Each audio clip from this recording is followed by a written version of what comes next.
Mu story eno tugenda kusinkana Sister Reste. Reste ayogera ku bantu omuli Jenny ne Sarah. Emboozi Reste gy'agenda okunyumya ekwata ku Sarah. Sarah wa Luganda ne Jenny. Omwana ow'obuwala yatudde n'anyumya love story ya mukwano gwe.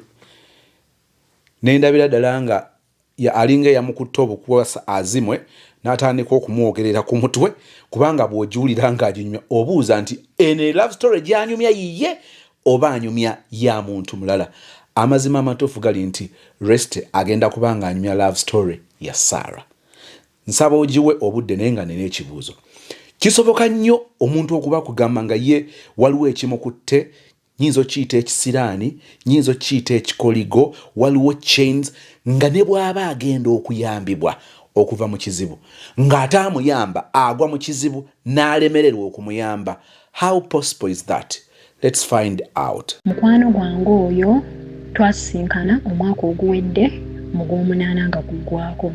Mukwano gwange oyo namulabira ate ku mukwano gwange, nina mukwano gwange twesinkana ku kampuni mu 2022 January. Twali tujja ku kyeyo kuba kyeyo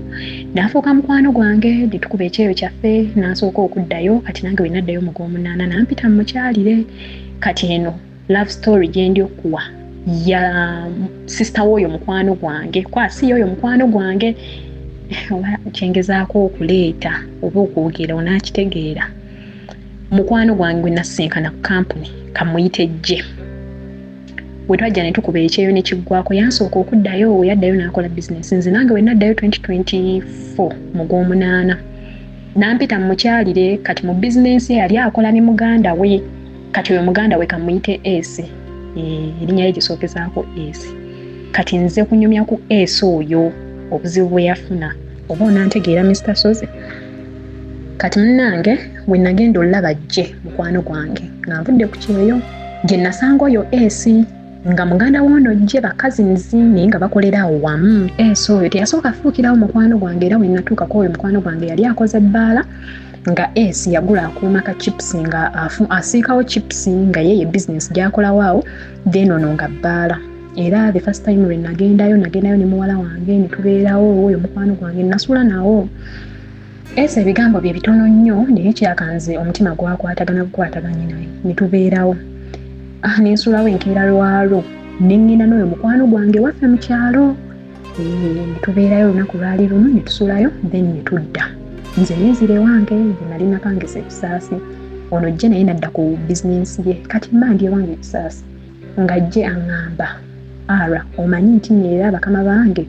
bampeereza tiketi n'obwavu obuli mu ggwanga kanzireyo ku kiyonkole. Ne mugawo olwo bizinensi ogenda gikola otya? Naŋŋamba Ara oba engeri maama gy'alina ebbaala oba nziggyemu sitooka oyo tumuweereze ewa maama antundira ebintu byange sente ananzintira ku ssimu. Ne mugawo oba kyosazeewo kiryoke maama tasobola gaana kulaba kumanya oli mukwano gwange ng'olwo Esther nafuuka mukwano gwange. Kati ngenda kujjira wa Esi bwe yafuukira mukwano gwange. Kati munnange ngani nga Jje aŋŋamba I'll give it a second thought. Ne mugawo it's okay, take your time. Kwaki onaaba osazeewo eyo bizinensi yiyo era kiba kikuyamba gwe ng'omuntu. Ngamba kaali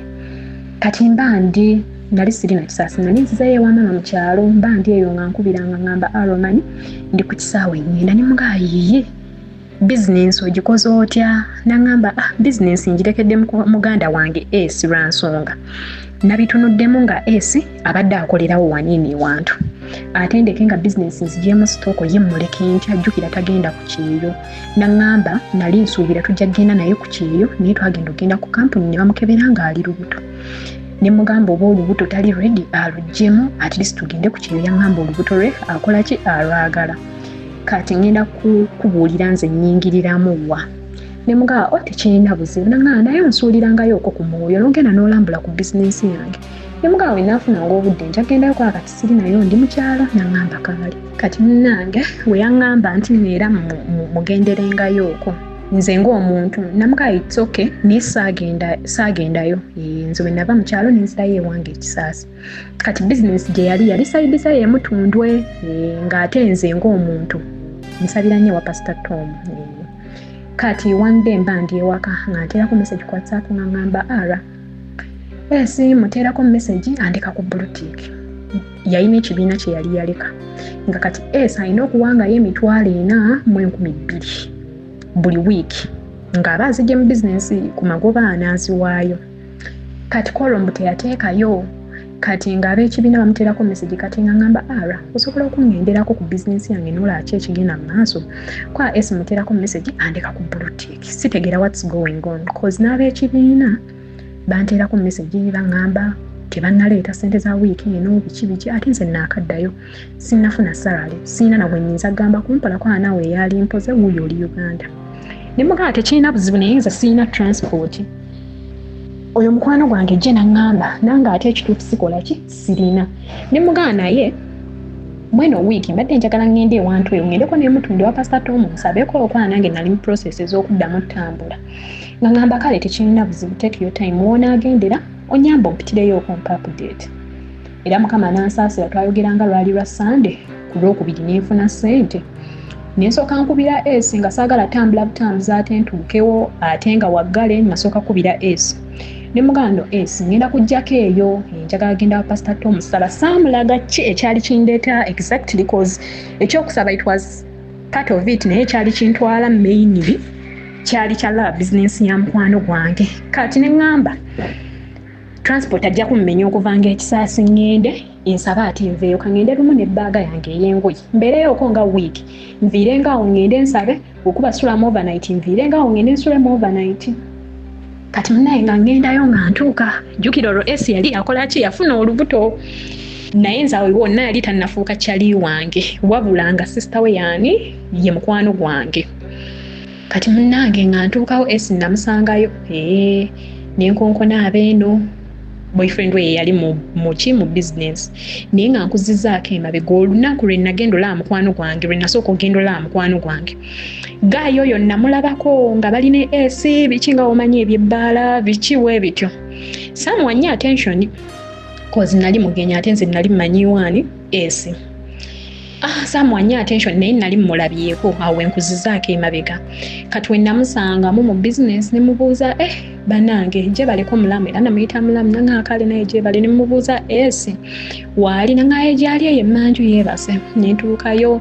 weyandaba bambi n'atulika n'akaaba naye nze we natuuka mu business kooyita mu bbala bwoti n'oggukiramu emabega gye baasulanga business yali ekalidde Mr. Monga business ekalidde we natuuka emabega eyo namusanga mu buliri nga yeebase weyandaba naŋŋamba aro tuuse n'atulika n'akaaba n'asituka n'atuula ne mubuuza kiki nanga mwana gwe ndi mulwadde ne mubuuza kiki what happened nanga mwana gwe nafuna olubuto naye olubuto lundwaza ne mugawo ojja kubeera bulungi embuto wezikyo wezikola ne tubeerawo awo ne maani mugana naye ate tolina kwebaka nnyo tugendeko okwo ne ku kyaki tusabe nze yamuyimula mu buliri ne tugenda ku kyaki koolwo olw'eggulo ne tusabako era omwami ye yakola kati ngaawo tetunnagenda ku kyaki nabeerawo awo nga tukyaliwo naye wannyumiza olubuto olundwaza ne mugayo embuto entowe zityo naye nina ekintu kye nnalaba kati mukiraba nenkyewuunya ng'oyo boyfriend we yaakola mu bbaala nga kati wajja kasitoma oggula ekintu gayi ssente tazissaamu mu kabada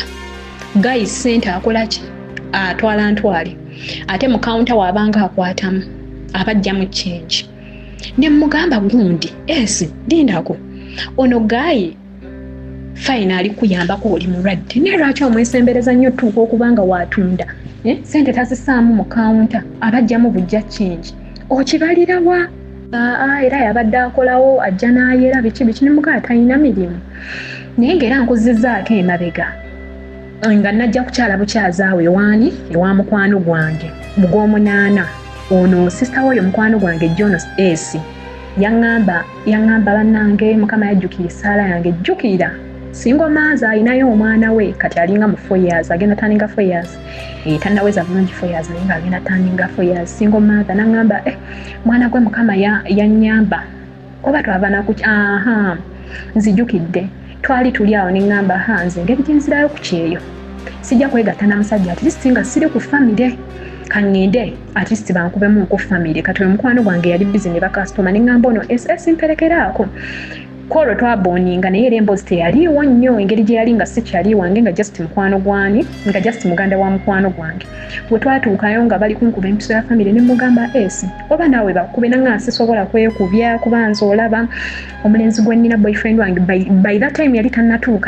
tannatuuka wali wenkugambidde nti namulaba onansonyiwa sitoola obutaginyumya mu bulambulukufu era n'okunyumya si kwangu nyewaddeyo olw'ebizibu kale oyo mukwano gwange byali oyitamu olw'omusajja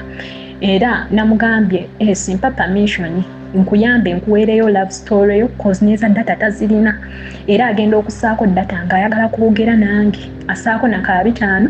akuweerezaayo nga bu message buna ate era buba bwa bizibu nga yeetaaga buyambi namala n'agenda offline. Masses Quality Beddings enansana ku masitowa opposite stage y'ekyebando wansi wa Epic Motel tunatera okumalako omwaka naye olina essuuka olina obuliri bannanga obuliri olinga okuwuma ennono z'ekika obuliri ogundi yabwebakako n'abukwasa buze bubatambulira mukwano waliwo olumu n'ebintu emu ogenda okuyingira mu buliri ng'osula okulungutana oloota abasezi bakugoba wenna osula okulungutana bwoti oloota bakuloga mukimanyi nti obuliri bwe tusulako butuleetera okuba nga tetubeera settled mu kiro oloota weesulise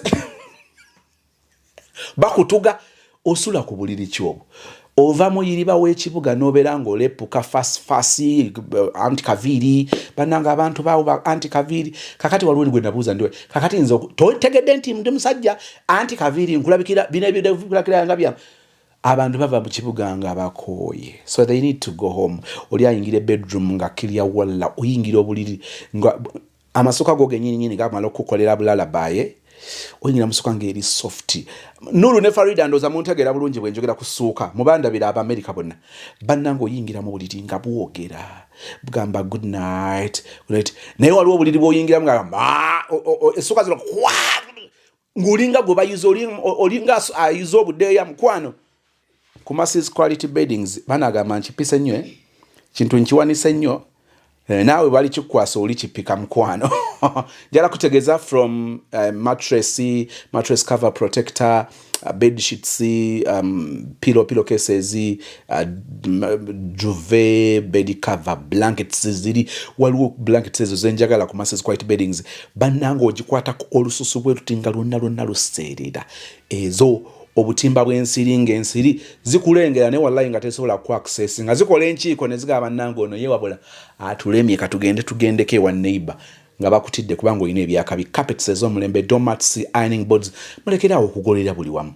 ogolera ku buliri ne weerambe pass omufaliso buli kimu ewuwo ne kigenda nga kyerambyeko pass era n'ekifo ekigolerwako nti ironing board yino yaggololerako doormats mubeera mu binaabiro ne biseerera mukwano njagala kutegeeza nti bubeerawo obuteekawo n'onaaba nga teri byakuseerera oba ekyovu byotya kyonna ng'osigala okyali kiriya obisanga ku Masses Quality Beddings nasana ku masitolo opposite stage y'ekyebando wansi wa Epic Motel ku screen namba oziraba beera ng'omunoonyako abeere nga akusortinga ekisinze n'okundeeta wano eno neetaaga buyambi bw'omisitamu n'abawuliriza abo kubanga nange ndi muwulirizaawo okuva 2021 siva ku mukutu guno kuva 2021 ndi muwulirizaawo era namugambye lwaki sigenda ku sozimo nempayo story yo tomanya ayinza ogiwuliriza oba mubawuliriza ne wabaayo agiwuliriza n'asobola okuyamba olw'ekizibu ky'olimu kaakati nange naŋŋamba ye tajja kukola ki tajja kwekubya famire olwo twali tugenze ku gundi ku famasi nga nze bali kunkuba famire y'empiso ne mugaana naye lwaki naye tebakuba famire y'empiso tetuganye Gaayi omuyina olwo nga nnyumiriza mwana gwe nalonda ekyapa mu mannya gange okimanyi nti Gaayi eyankwana mutabani wa Peace Mutuuzo minisita ne mugamba layira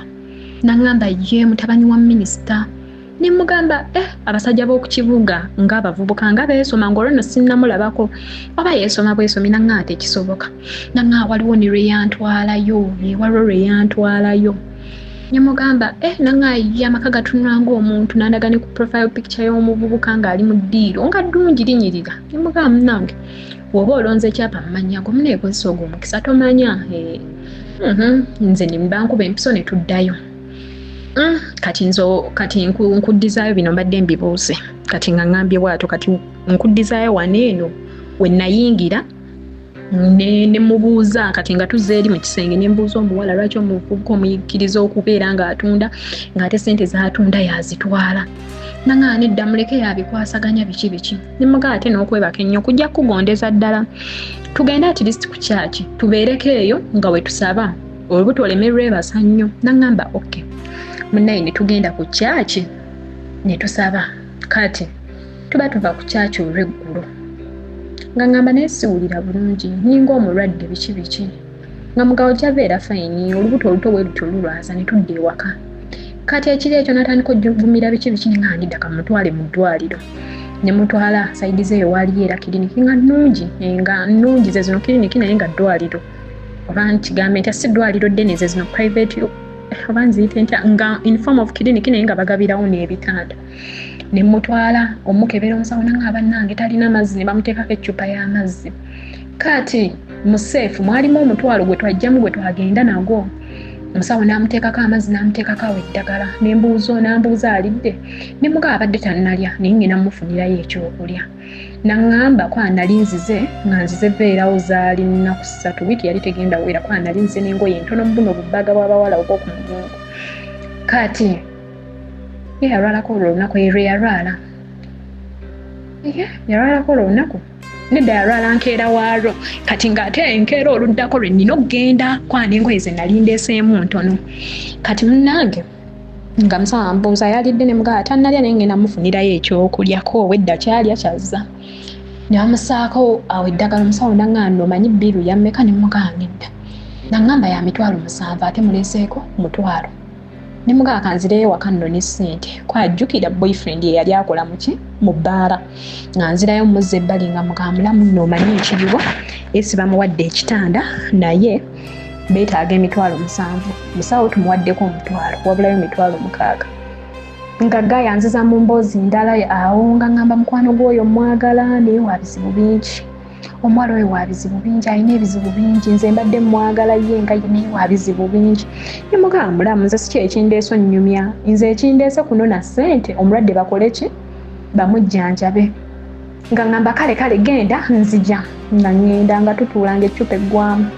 jjukira balina omuyisaamu n'eddagala mu kanula nga tubeera eyo gayita ajja mukubira essimu nga yagiggyeeko ne nga musawo kanzireyo nenzirayo gayi ne mugamba yakwata zaali nnusu 9 nampa nnusu 9 Mr. Mo nentwala akenda ako kubanga era tetwali badde omulwadde yali alina okulya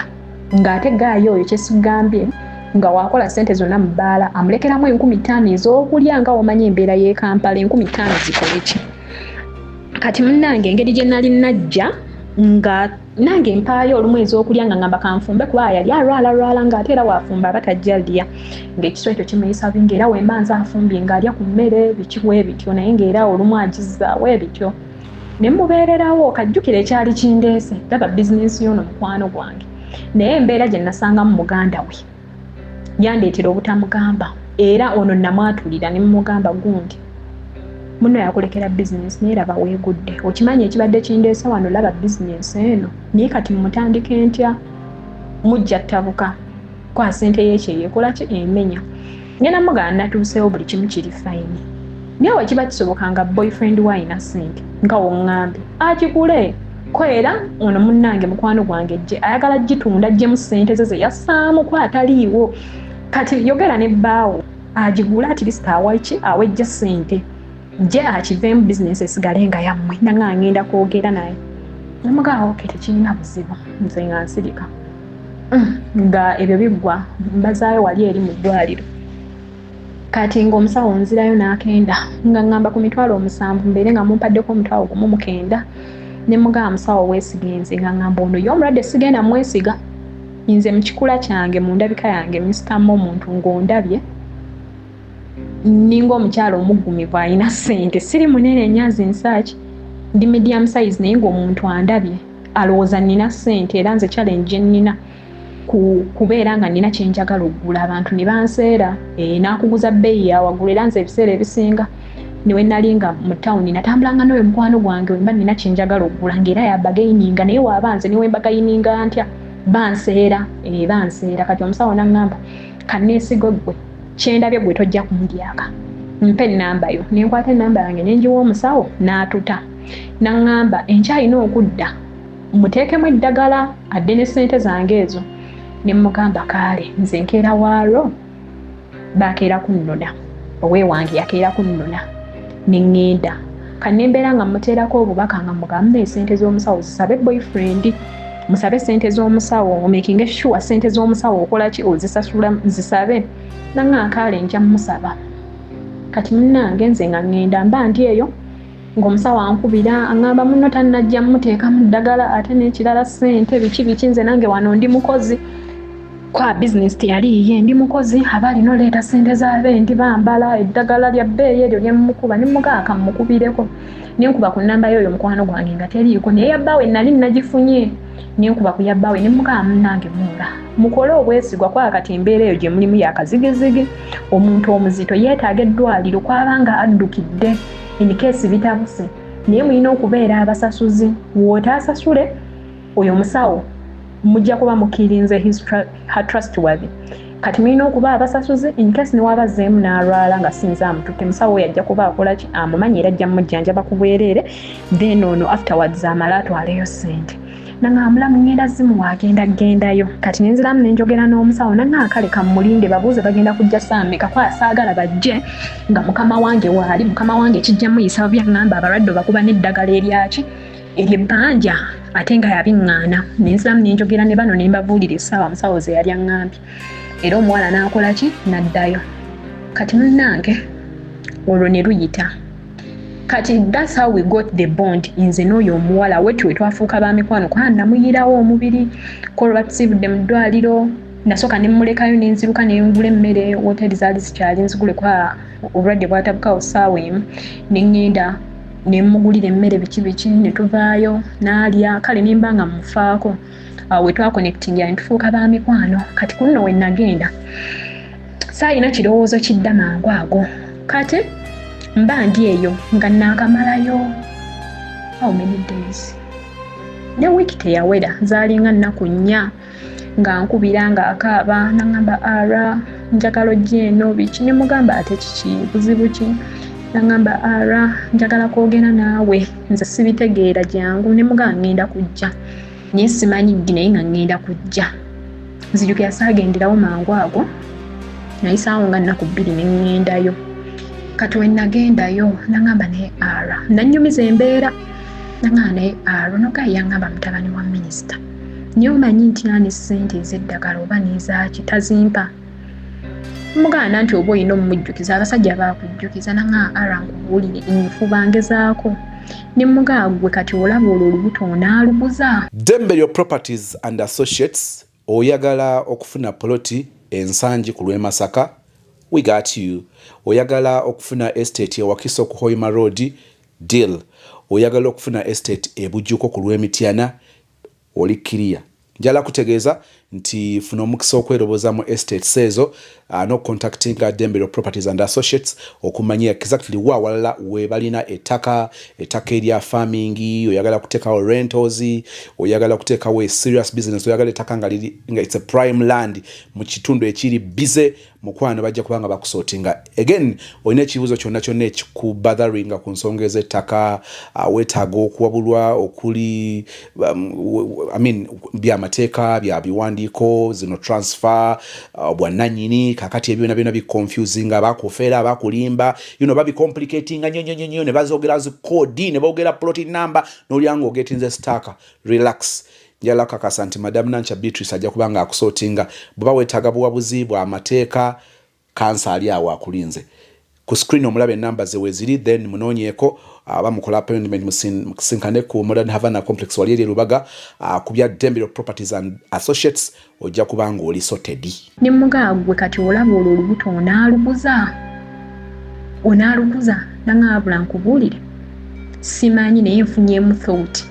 erujjamu ne mugaa ki ekikuleetera olujjamu naŋŋaana nti embeera gye ndabawo yendeetera ne mugamba salawo gwe nga ggwe kubanga kati already olinayo omwana oli single mother ate era oddemu ofuuke single mother ogwokubiri ng'era olaba omusajja tali bwiringi nga tubeerawo awo nzijukira era enta bwe yava yamusaba nusu 10 ng'ayagala oba agule katundu oba kyali kine nga kyali kyakunywa.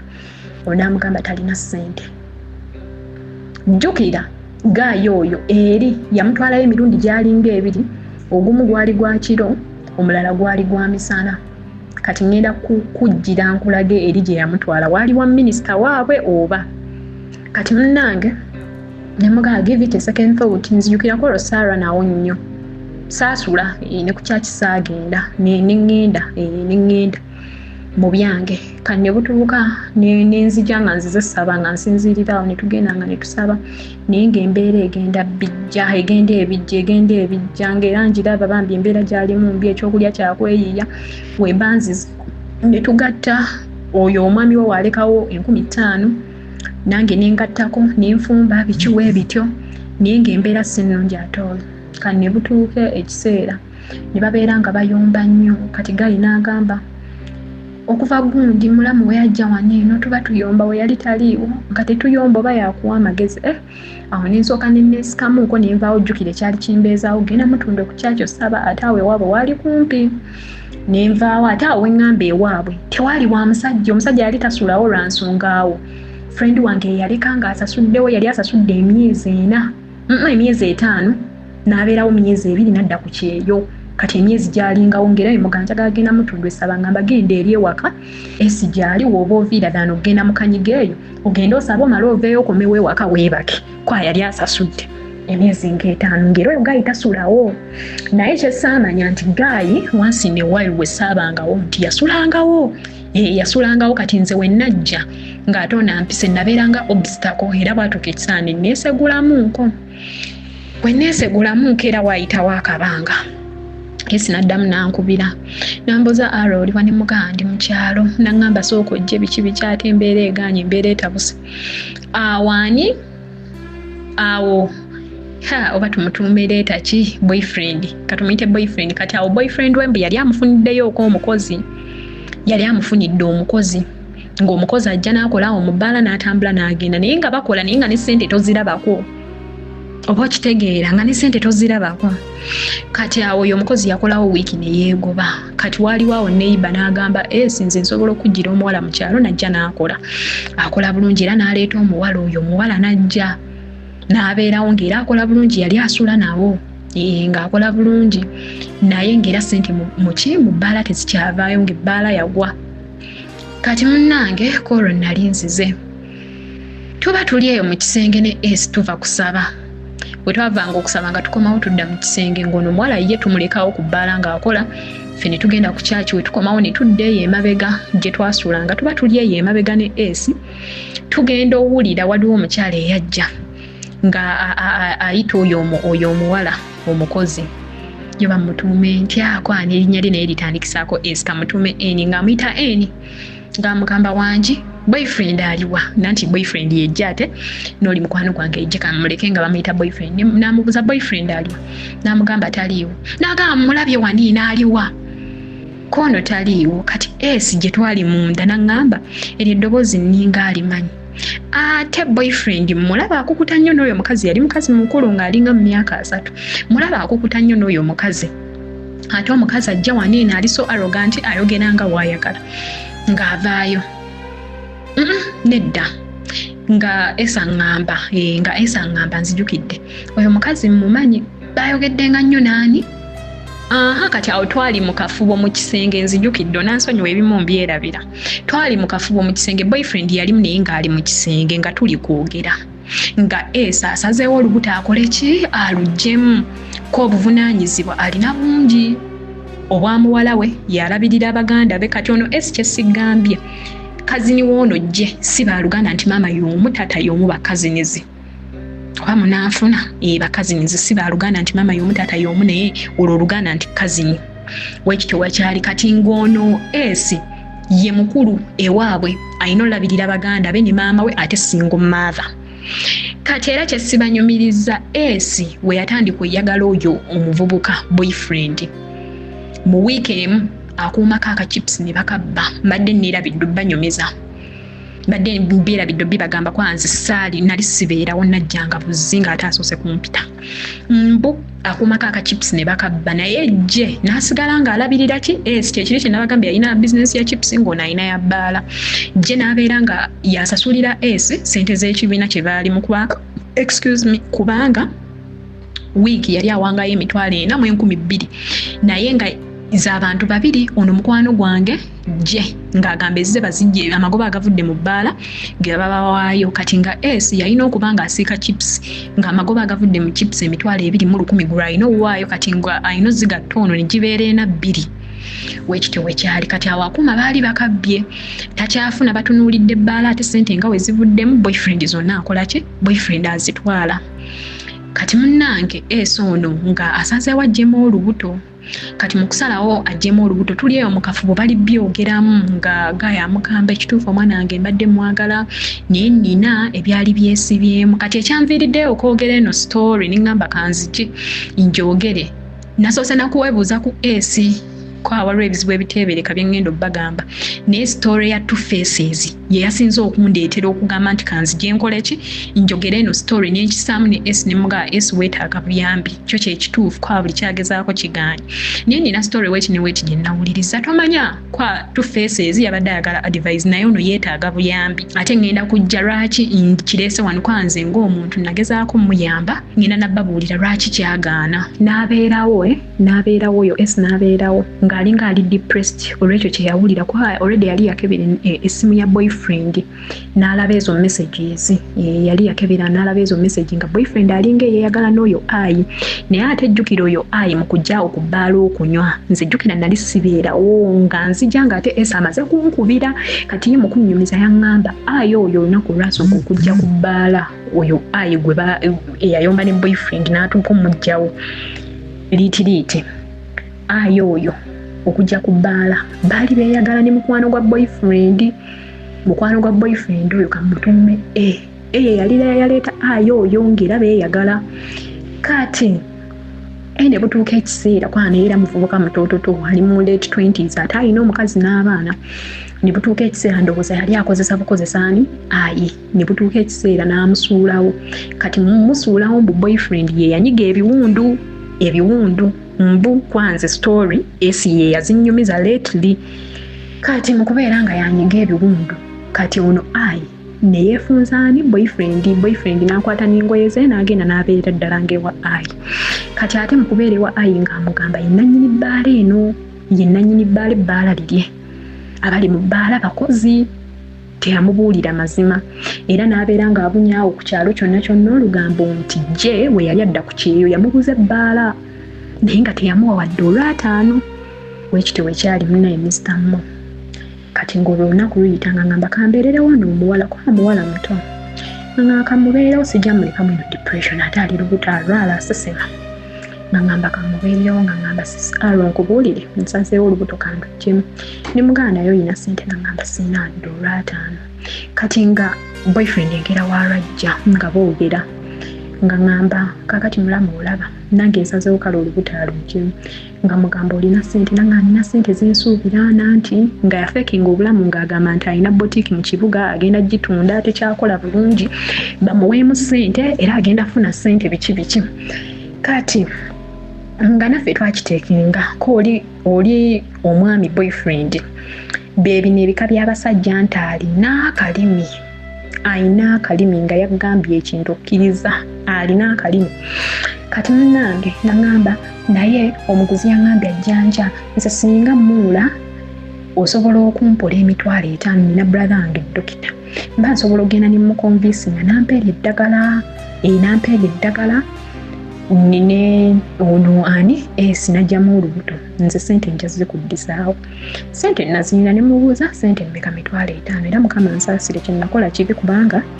okwata ssente yo ng'egenda okukola ekibi naawe era obeera omu kwaba abazza ekibi era buli lukya kakamira nensaba mukama ne mugamba onsaasire buli lukya neenenya kwa ssente yange yali agenzeeko mu kibi okujjamu olubuto kutta kibi nange nkimanyi naye kati nze wenti olina kiyingiramu ng'oli aŋŋamba muwole agenda zizza nenzikwata nenzimuwa n'agenda boyfriend we yagenda ekiro we yadda eddagala yaleeta litajja mu lubuto n'alimba mbo eryo ogenda likwata olyesonzeke eryo liteeke wansi w'olulimi kumbi eddagala terijja mu lubuto terwavaamu nenkera walo twasuubira agenda funa ssente azze 5 gyange teyagizza oba owulira munne kati esi yalina mukwano gwe ng'ali eno ku kyeyo oyo mukwano gwe yesi kati nga byonna story nga wanjinyomya wano nga yabinyumizaako si ebimu kati ebimu byagwawo ng'olubuto lwavaamu kati nga abinyumizaako singa mugamu esi embeera eriwo ekino weeti gayi yannimba kwanze mu kulaba okwange gayi ono yannimba sinnazuula kituufu naye gayi yannimba eva abatalina ssente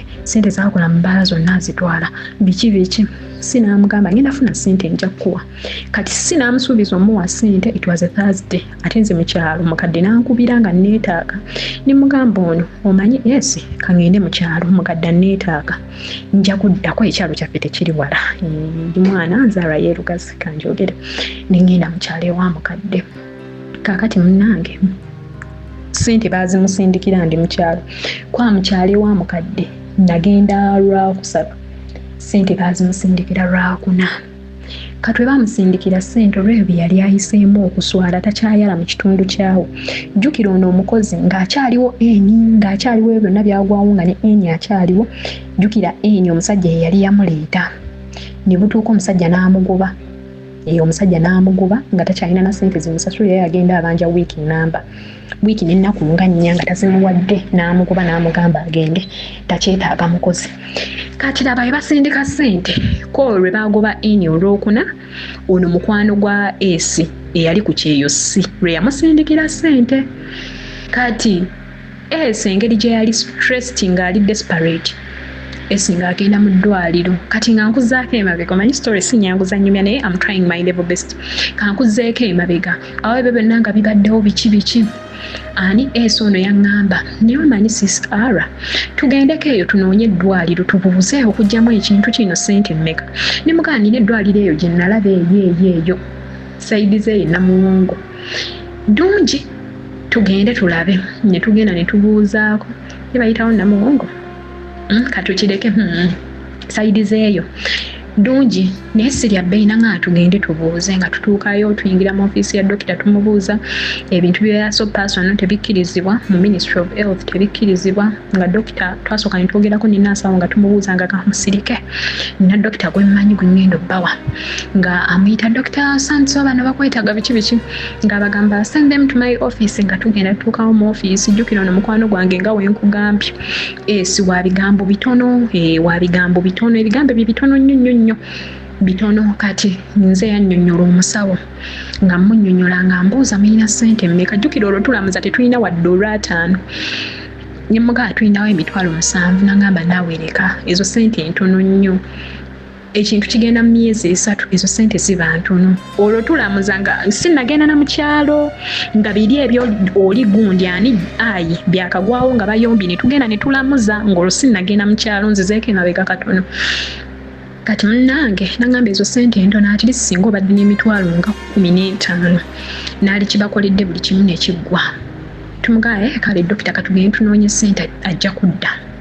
teyali mubi n'agamba kaali waanaazifuna ajja kuba ŋŋamba mumpe ku nnamba yammwe ne mugaa kati dokita ekijja okukola ng'otuta ennamba yono yennyini agenda okikola kubanga nze just muwerekerako obuwerekeze sinza agenda okikola nga ŋŋamba ono munnange dokita muwe ennamba so that ssente ezinaaba zirabisa oyogera naye kati munnange ono mukwano gwe yali eno si nga mu assurance nga mugamba enkya ngenda kuteerako ssente ogende oyo boyfriend muto munda tasulamu ko ono mukwano gwange kaale kattukira nze olwo nali ngenze mu kyalo ewa mukadde ng'ono agenda ekintu akijjamu nga bamuwa amakerenda koera ezo ssente zaali ntono nga bamuwa amakerenda nga bamugamba agende ewaka ng'agenda ewaka nga yeebaka mbu aba ali awo ng'awulira wayitawo ssaawa nga 2 ng'awulira ekintu kivaayo ng'ekintu kivaayo ng'afuna kirita ng'akyesala ng'akubira musawo ng'omusawo amugamba jangu komawo ku ddwaliro tukunaaze bulungi tukusookoleyo n'ogwo omusaayi biki wakati w'omwezi guno ogw'omunaana n'omwezi ogw'omwenda olina omukisa okufuna that dream furniture okuva mu Aisha Furniture Mart ebbanda. Wagenda n'okola window shopping, ebeera window shopping ng'omuntu agenda mu furniture shop naye ebeera window shopping. Okay, bw'wagendayo wasanga entebe bazitunda $15,000,000. Bw'alaba dining baali bagitunda $11,000,000. Bw'alaba center table yaliko kakadde. Bw'alaba ekitanda kyali mu $2,000,000. Oyina by'ogenda n'okeberako bakuwulira omuwendo n'owulira ng'okankana musisa akuyiseemu. Njagala kutegeeza nti between August and September ogenda getting that same furniture gwe bakugamba $15,000,000, now getting it at 7.5 $7.5. That is a 50% discount.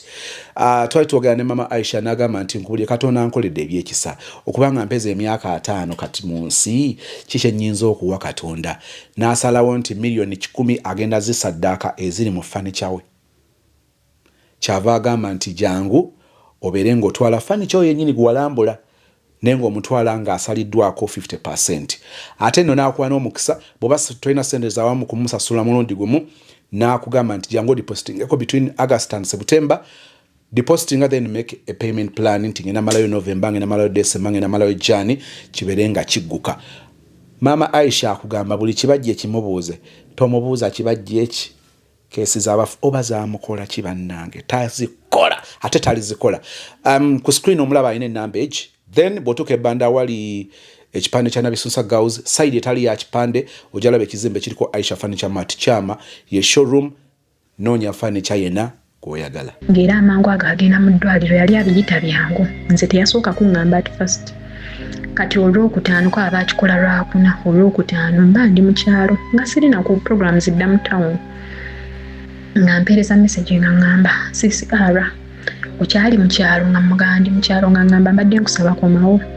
jangu ne mubuuza kiki nanga ngenda fiira mu nnyumba ne mugaa kakkana kakkana gundi yakuwadde ssente nangamba yampadde jangu tugende tukijjemu ne mugaa kakkana kanzije kambeeko bye mmaliriza wano ko era ne mukadde yali mulwadde nga muyambako kwa naye era bizinesi ya bbaala. Kati nangamba kaale wayitawo essaawa nga 2 n'addamu nankubira essimu nga kuba omulanga. Nali ntudde na kumpi na mukadde, twali tutaba marwa nga ntudde kumpi na mukadde nangamba ani oyo ne mugaa muganda wajje ko ajja amumanyi je namutwalako ewaffe. Ne mugaa muganda wajje nambuza abadde ki, ne mugaa muganda wajje ali lubuto lutototo ate yagezaako lujjamu naye bukyalo yagezaako lujjamu fine nga tannagezaako lujjamu. Lwali lumuluma nga alwala naye ayagala lujjamu. Yagezaako lujjamu ne luganda, kumbe ono boyfriend yatuleetera eddagala eki effe eritakola, yatuleetera eddagala nga teriweza na $5,000 gye twamuwa. Ate olubuto terwekyanga bwekyanzi ne lutandika luluma olwo. Kati nze nga byennyumiza mukadde nanga kintu kujjamu lubuto nga kizibu mwana wange, omwana w'abendi waafa. Ninnyumiza mukadde embeera y'omusajja nangamba ate awo kale aba asazeewo bulungi aluggyemu naye ebintu ebyo bibi yaligumye n'azaala omwana artist waba tamwagala nze amumpe. Ne muganja mugamba kati munnange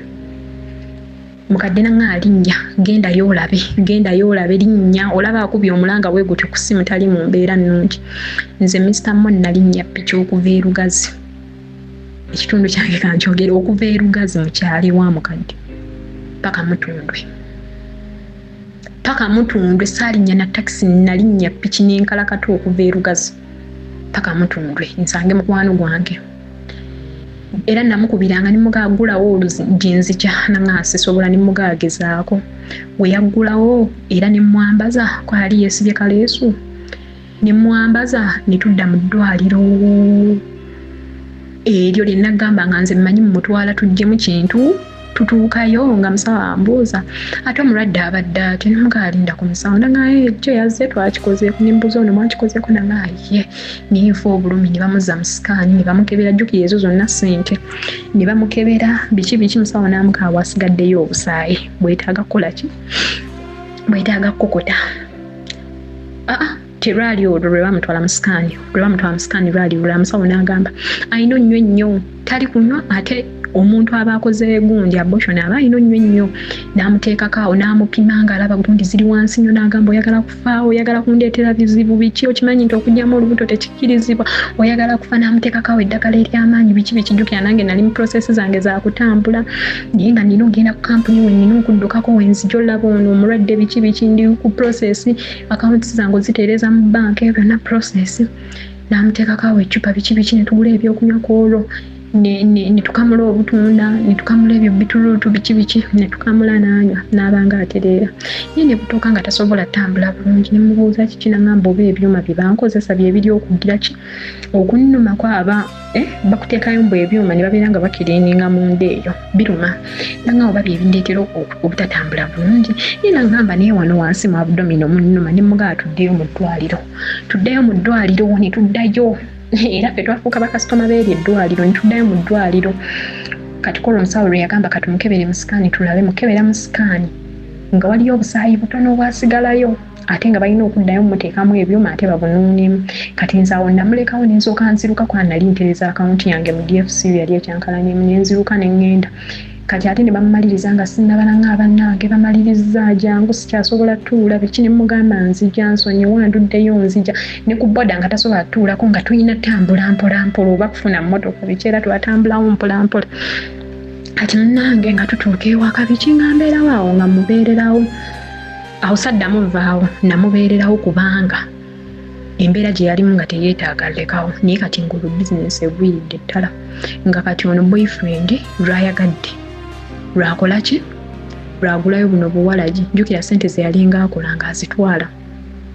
oli omuwala yali yamugoba nze nagenda n'okuva mu kyalo ng'omuwala taliiwo ne mubuuza ate ono eni yalagawa bu boyfriend yamugoba nga tamusasudde na wiiki nnamba n'ennaku 4 nemugaba ate nga si birungi n'agamba era nabadde nnina mu ssente ono ze yansindikidde okujja mu boyfriend muto namuwaddeko transport ne muwaayo okwo n'emitwalo 5 nemugaba wakoze bulungi ne tubeerawo awo nembeera nga mulabirira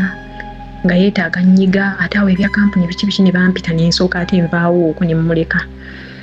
banvuddewo ng'era nkubiranga ngamba muganda wange wandekerera biki mwana gwe nga nkola ki nga bleedinga nnyo ne mugaa kiki buzibu ki olwo nno nga twazeeyo ne ku kyaki tutandise buto saba tuba tuli ku kyaki bannaaye ku olwo lwe twaddayo n'okusaba nga tebabuulira njiri Mr. Monk ekwatagana kuffe kennyini gamba ku mmwe koolo Pastor Tommy Mugerwa ye yabuulira n'ekigambo n'agamba abamu ku mmwe muli waniino mubonaabona naye ng'ekibabonyaabonya kuyiwa musaayi ne twetunuulira ne mukwano gwange ng'era yakoze ekibi waabeera ne twetunuulira mwajjamu embuto biki ne twetunuulira koolo kyakiyantama ku abaali ku ffe olunaku olwo n'agamba ekikolimo ekyo kikugoberera omusaayi gw'omwana oyo era oba ojja kubonaabona weenenye watta muntu mulamba banange koolwo ekigambo kyali ku ffe n'agamba ate olaba ekibi ekyo kikwata nze nali sikimanyi baire nakimanya ne koolwo Pastor Tom yagamba ekibi ekyo kikwata nawe ku muntu ayambyeko omuntu okupracticinga ekibi naawe oba okirozezzaako either mumuyambako mumubeererawo oba waayo ssente zo nganga nze negambuguma negamba ye mukama nazizza ekibi ng'ate mbadde nnyamba mukwano gwange ne tubeerawo ne twenenya ng'awo awuliramu kapeyini naye si nnyo ng'awo buli kimu kyaggwanga kati amira eryo ddagala kunywa nnyo biki n'omunyiga we twabeerawo wande nali nvuddewo ng'era ngenze nzizeeyo ewange ekisaasi mba ndi awo nga ono mukwano gwange nanti yakolerako ke Kenya nga ngamba nali nalekayo keesi yange Kenya nabagamba bagintere ku taxi je yali yagireka busi ya Kenya si wala nnyo seeri mu Kenya mu Nairobi ne bagimuteera ku taxi nejja mu town kati yali afunyemu n'akangubanguba n'agenda mu town n'agijjayo kati jjukira yali yawaako boyfriend ebisumuluzo byewaka kopi kati mbu bwe yajjamu gundi yenjiyite ntya nimejjigira bwe yajjamu always teyagiteeka mu kaveera oba teyagikweka yagisa ku kisandikira kya baketi awo biki boyfriend kyaka yagiraba kati boyfriend we yagiraba n'amukubira n'amugagwe tongamba nti boyfriend muto wa mujimu kono yii yawedde dda jjukira ngaawo wonna amusabye ssente amugaye talina ssente kati ne bibeeraawo weebityo kati kwolwo olunaku boyfriend yali agenze mu bamanerenda mugenda mubamanirenda n'abaleeta n'abalambuza bizinesi ng'ono taliiwo nange siriwo naye bizinesi jjukira nga busitooka obulimu butono nga n'okugwa yagwa nga n'ennaku ezimu ono takyagigulirawo ddala. Kati era nenkomawo ewoyo mukwano gwange kwa era wenali nviira netugenda netusaba olumu nenviiraawo era netugenda ne mu overnight fembi netusulayo. Kati munnange ne butuuka ekiseera ono mukwano gwange ejje naŋŋamba ne ara nakutuma ondabira bizinesi yange naye nga tompa update. Ne mugaba bizinesi gyeri eri bulungi ate ekirala mukama nsonyiwa okulimba era bambi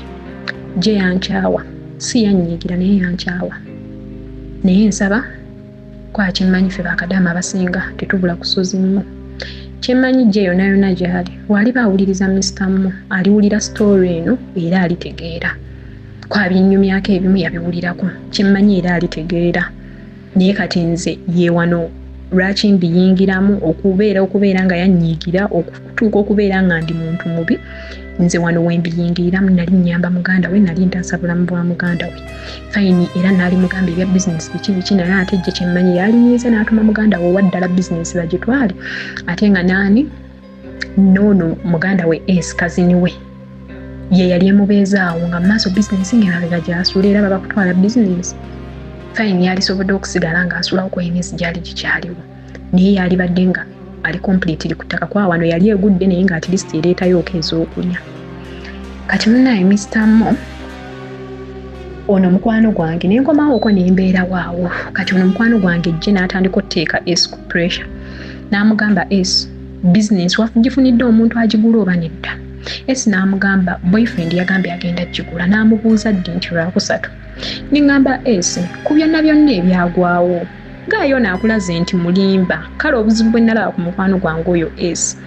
waaba akwesize yeesiga ne yeemalamu ate era awakanira omuntu era namugamba ekyo ekintu kigenda kukussa lekeraawo wakanira omulya mmere abalya mmere tetuli bangu lekeraawo. Ne mugamba naye gundi akugamba oba tonnafuna jja akugamba oba tonnafuna bakasitoma banaagula bizinesi kaatume muganda we anone ebintu abitereke kuba era ku kyeyo yaddayo okukolayo mwaka gumu akomewo ate era mu Uganda ayiye. Nangamba nedda boyfriend agenda gigula. Ne mugamba kale yagambye agenda gigula ddi mbunga 25 nga tulinda zaali zibulako nnaku 4.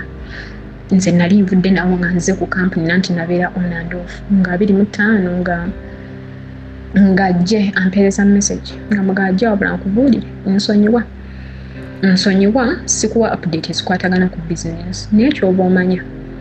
business zino mmo wenti wennamugamba saakimugamba direct naye namugamba business zino mmo nanga kikyogezaako okulya ne mugamba that's a by the way ne mmulekaawo saddamu muwa attention ono ne mmubuuza ekiro namukubira ne mugamba boyfriend sente za business story ki nangamba nkubuulire tali serious kannoonye omuntu omulala kyeyalikoze mu before nze ngamba oba ono boyfriend alina kyeyakola ngenda mujja manya lwaki ngamba bwentyo.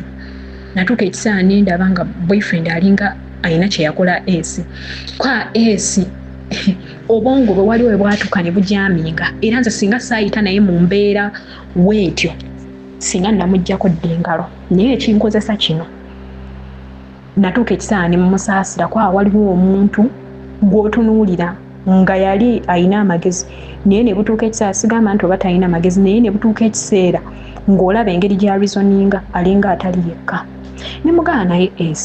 boyfriend fine yali yagamba nti business agenda gigula nga 25 naye walinoonyezaako n'abaguzi abalala n'otamwesigamako nnyo kola n'okutuuka okugyamu olubuto boyfriend oyo takuwadde ssente olubuto era ani si ye yakuwa ssente takuwadde ssente takubeereddewo ebyokunywa tweyiya bweyiyi ffe nga ffe ebyokulya weeyiya bweyiyi n'eddagala lyennyini tasobola likugulira oba okitegeera. Ne mugamba nze ngamba tewali muwadde second trust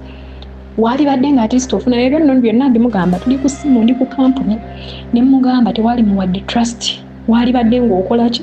ng'ofuna omuntu omulala nga naye kale omulinze ze ennaku zagambye naye nga naawe onoonya nga mwana gw'essambanya naye kannoonye ng'anoonya nga bibula ng'ogwo omwezi guggwako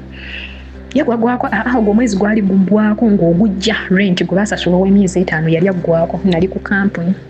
nkeera waalwo tumaze okwogera nga leero nankubira ng'akaaba nanga CCR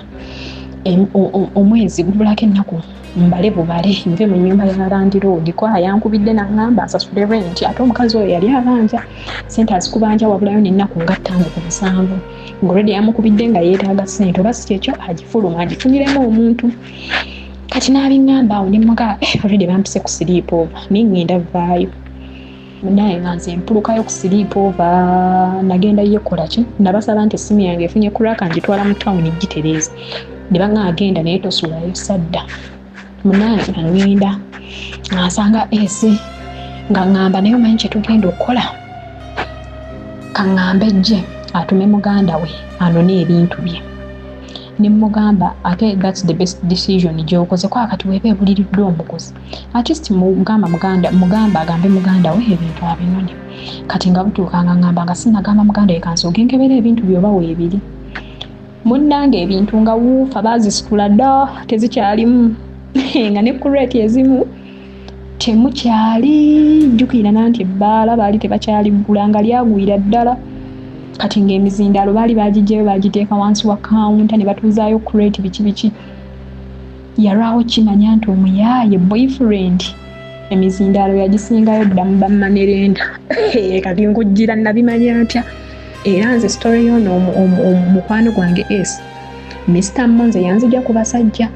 nze ntya ekitonde ekiyitibwa ekisajja si kinti sigamba nti siriddamu fumbirwa ngenda kuddamu nfumbirwe naye I got that fear buli muntu mulaba nga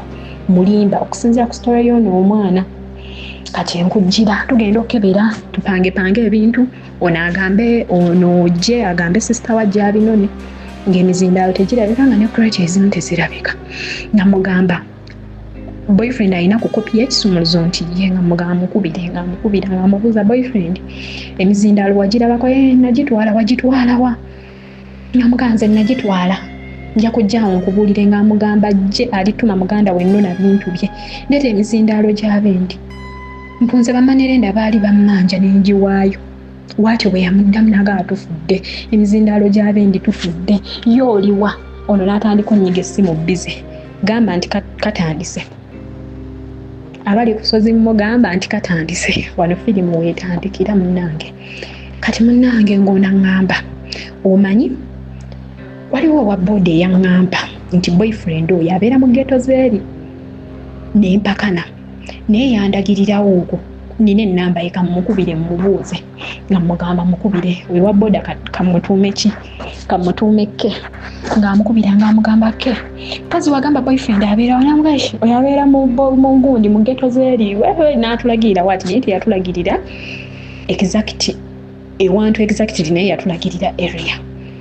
nga twesamudde kubanga jje yali atumye muganda we ng'amugambye ajjano n'ebintu kwanaawo ku bbala yali amanyiwo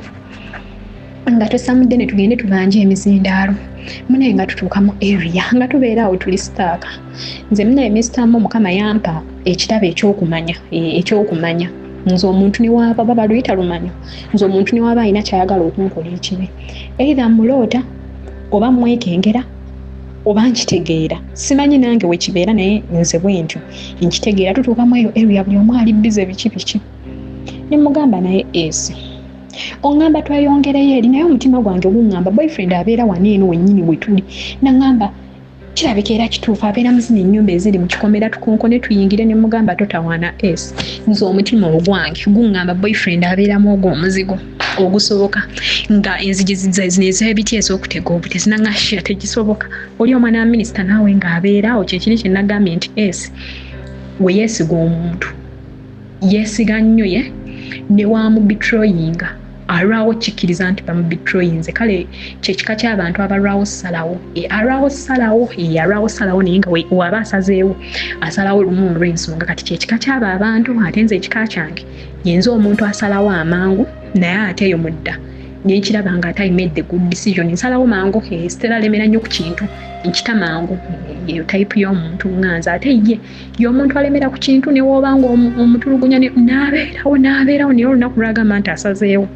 aba asazeewo abatadde amabega kati munnange nagamba tekisoboka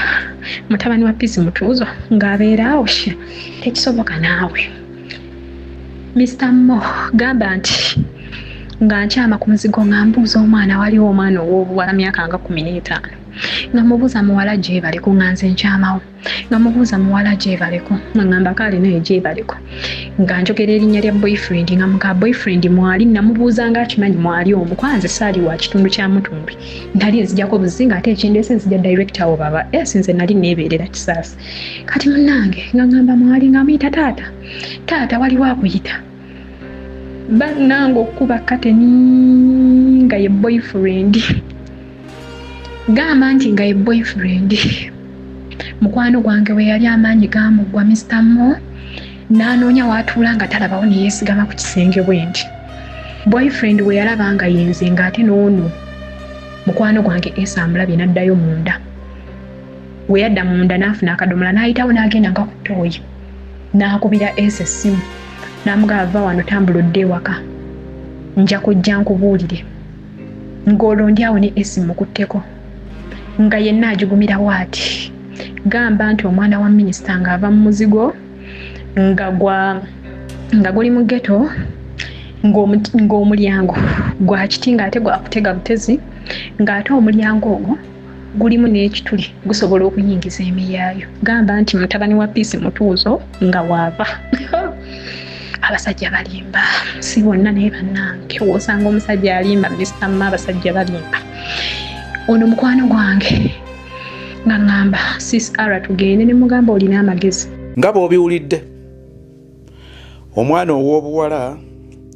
yali amanyi nti alonze ekyapa mu mannya ge ng'olwedde ekyapa kiri transferred amannya gali mu ye amanyi agudde ku mwana wa minisita agenda okuzuula ng'omwana wa minisita maama we ye Gadena oba akola mu bimuli ebya hotel ya minisita bannange yagenda mu nyumba n'alaba nti maka omwana ow'obuwala sister agamba nti omuwala ono oba omulenzi ono yamukwatamu. Guys, I want you to imagine omulenzi gw'omaze okwagala goodies zo ziwaddeyo n'okizuula nti muyaye kabisa. Mpulidde obusungu nga Sarah ate agamba Reste nti tutambule tugende. Omwana ow'obuwala zaalondola gaye bamuzudde mu kazigo gy'abeera mu ghetto, ne mu ghetto baamuwasizaayo buwasiza. Nga bw'agamba nti gamba nti baamuwasizaayo buwasiza, nga baamuwasizaayo buwasiza. Waliwo enjawulo wakati w'okugwa mu laavu n'okuyingira laavu. Falling, it's an accident. You don't decide how you fall. You don't decide when to fall, who to fall with. You just follow down n'ogwa kwekkata. Kye bayita okugwa mu laavu, nagudde mu laavu, omanyanga nti otomedde. Yingirayo. Ndi mu relationship ne gundi nga tewali akukase. Naye wekkase mu laavu, ebyo byo bibeerawo. Kakati waliwo ebintu ebiyinza okuba nga bikolanga hook ebikucamula. You imagine nga your in-law is that minister, that mentioned minister. Otandika okwiraba oba kati bw'aba nga alaba cabinet bibatuukako. I'm imagining ng'olina gaayiwe tugeze nga mwana wa minister kati cabinet etuula mutuddemu awe wammwe muli kaalaawo ba ogize eyo gy'okolera kati cabinet netuula oba ne batulaga ebyabadde mu parliament. Maybe a certain minister was doing a presentation oba yabadde mu kakiiko bera kokasi yabadde mu kakiiko akalondola ekintu bwe kitiimu ku parliament. Kati ne balaga minister ng'ayogera. Kati gwe balaga minister oyo aba nazaalawo. How does it feel ng'ogamba abantu nti do you see oyo no nazaala wange nanage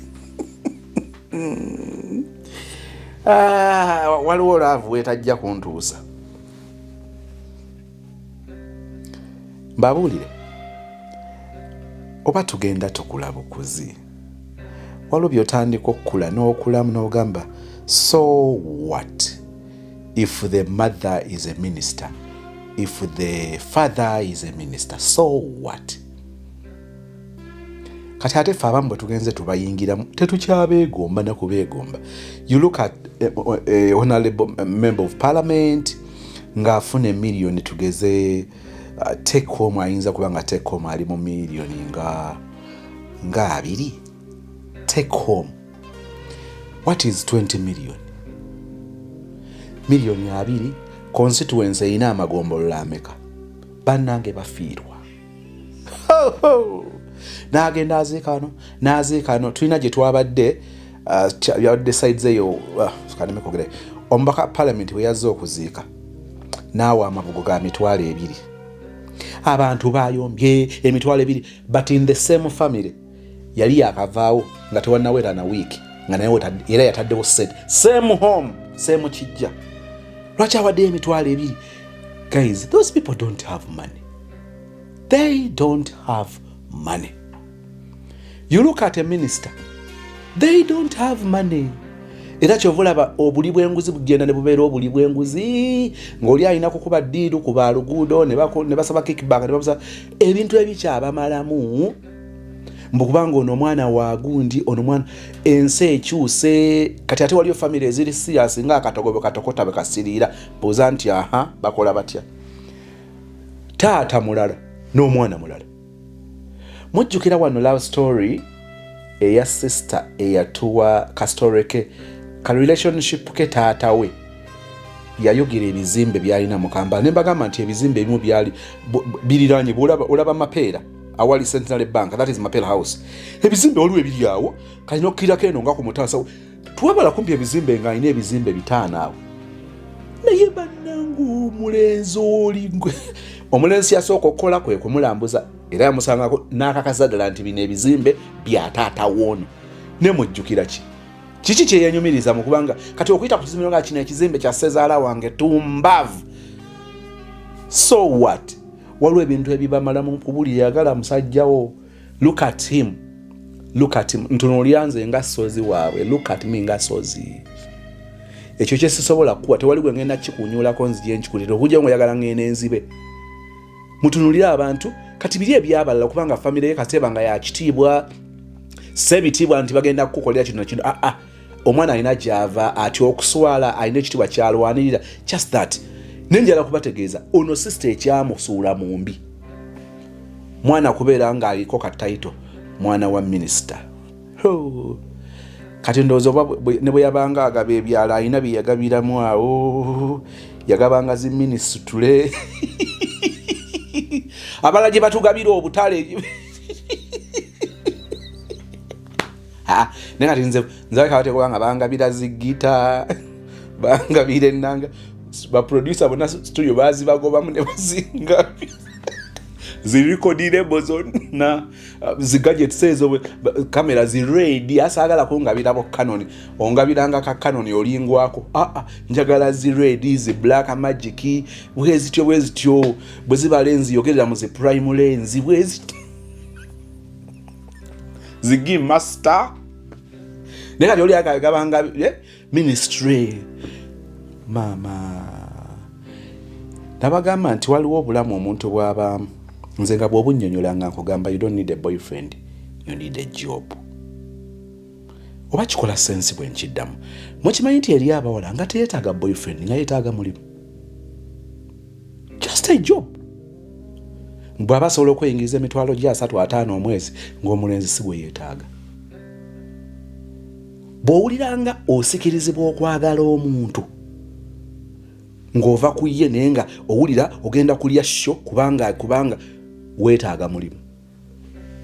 Wabula tusingane mu kitundu ekyokubiri nga sister amalayo emboozi. Nze Becky Sozi owa Remo Beauty and Wellness Parlour Eseta. Mu bimu ku bye tukola mwe muli body massage therapy, facial treatments, counseling services. Gw'omwana w'obuwala ovaamu akaswa kabi, gife ebbaawo waffe abakyala, obundula amazzi amakyafu, wazibikira enseke, bw'onookosa gife ebbaawo ono gw'ojja otuweera obujulirwa. Tulina kofi ono alimu ebirungo 6 mu kintu kimu. Gano Dama Coffee 6-in-1. Mulungi eri abalwadde ba sukaali, mulungi eri abalina obubonero bwa kansa, mulungi nnyo eri gwe akakalu kano okuyita mu lunaku. Mu health wellness treatments tulina reflexology sandals, nungi eri abazimba ebigere, bw'olinnya wansi owulira ng'afumitibwa mu bigere. Zirelaxinga muscles zo okufumitibwa kuno ne kuggwaawo. Ziyamba omubiri gwo okutambuza omusaayi. Ziyamba ku bwongo bwo n'embeera yo eya bulijjo. Buli peesa ly'olaba ku ssande eno lirina ekitundu ky'omubiri gwo kwe lituuka buli lw'ojambala. Olwo obujjanjabi ne bukolebwa ku mubiri gwo. Osobola okugigula n'ojambala mu ofiisi yo, awaka, osobola okugyegulira nga ggwe, ogigulira mukaddewo oba jjajja kuba ate abo bagyetaaga nnyo. Okumanya ebisingawo ku bino byonna, kolagana ne Remo Beauty and Wellness Parlour e Seeta. Ku nnamba ezo eziri ku screen yo for direct calls and WhatsApp.